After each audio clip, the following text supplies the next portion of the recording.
Tonight on 5 Minutes, it's the Deepwater Horizon oil spill 2-year anniversary special. I'm Harriet Reasoner. And I'm Mikey Wallace. Do you ever wonder what is now happening in the Gulf of Mexico after the explosion of the Deepwater Horizon, which drilled oil for the giant petroleum company, British Petroleum? The disaster struck exactly 2 years ago, on April 20th, 2010. That day began the gushing of millions of gallons of crude oil from the ocean floor. When the leak was finally capped 3 months later, almost 5 million barrels of crude oil had spewed into the waters of the Gulf of Mexico. The explosion took the lives of 11 men working on the platform and injured 17 others. But the losses are also included intense damage to the marine habitats, the Gulf of Mexico fishing shores of Louisiana, Mississippi, and Florida. We had a chance to talk to Dr. Natalie Wilder, a marine veterinarian, to discuss the effects of the oil spill on the wildlife on the coast. We also talked to BP Representative Tanya Haywood to understand BP's outlook on the terrible spill. But first, we take you to Dr. Barbara Nye, a scientist who will demonstrate what happens to water when contacted by crude oil.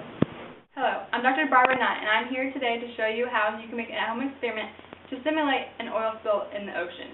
An oil spill occurs when liquid petroleum hydrocarbon is released into the environment due to human error. This form of pollution can take months, even years, to effectively clean from the environment.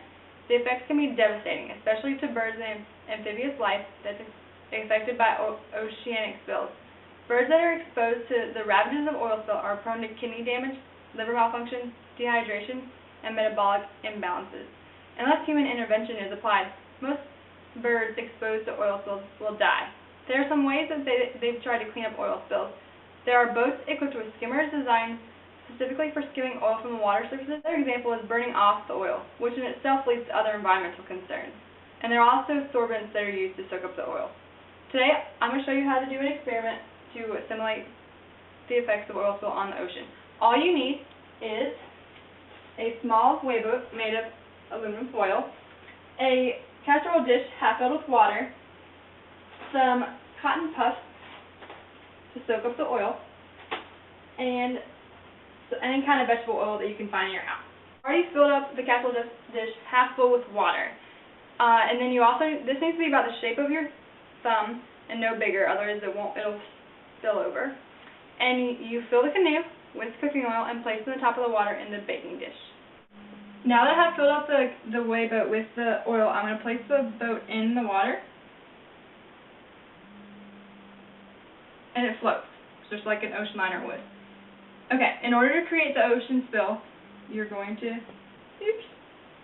tip it over so all the oil spills out. You'll note that the oil stays on the surface of the water and begins to dissipate at an almost exponential level. If you want to mimic the rough waters, the oil should spread at a greater pace.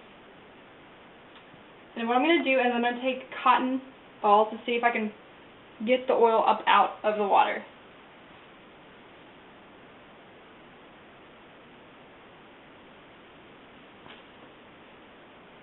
You can see this would be a very hard task just for this little bowl, much less in the ocean.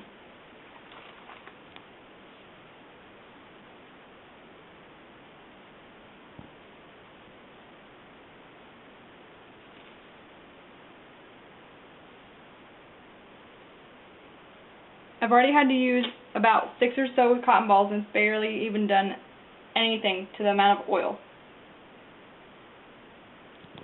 As you can see from the experiment, the cotton ball fibers absorb the oil from the water, but it also takes a lot of water along with it. The number of cotton balls required to clean up the small amount of oil is staggering. If you were to try to clean this spill with something such as a ladle, you'd find that you'd have even greater difficulty cleaning it. This is just a small-scale example of the kinds of issues environmentalists deal with when attempting to clean up an oil spill. This has been Dr. Barbara Nye. Thanks for watching. Back to you in the studio.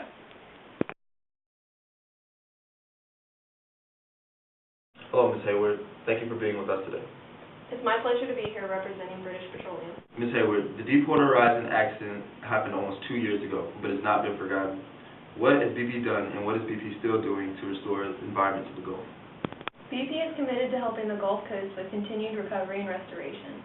We've initiated wildlife monitoring and emergency and early restoration projects across Louisiana, Mississippi, Alabama, and Florida. We are working with state and federal agencies to identify and support these restoration projects to restore natural resources in the Gulf of Mexico.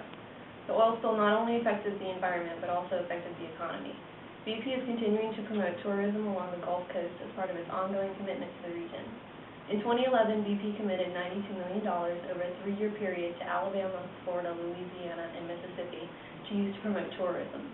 This was in addition to the $87 million in tourism grants provided to the states by BP in 2010. Steps are being taken to make sure this type of accident doesn't happen again. BP began implementing voluntary drilling standards for operations in the Gulf of Mexico in July 2011. These voluntary drilling standards go beyond existing regulatory requirements in the U.S. and strengthen oversight of contractors. Also, to enhance safety and teamwork in the Gulf of Mexico, BP has established the Collaborative Real-Time Environment, or the CORE facility, and expanded its use in monitoring operations. Once again, thank you for taking your time out to be on 5 minutes.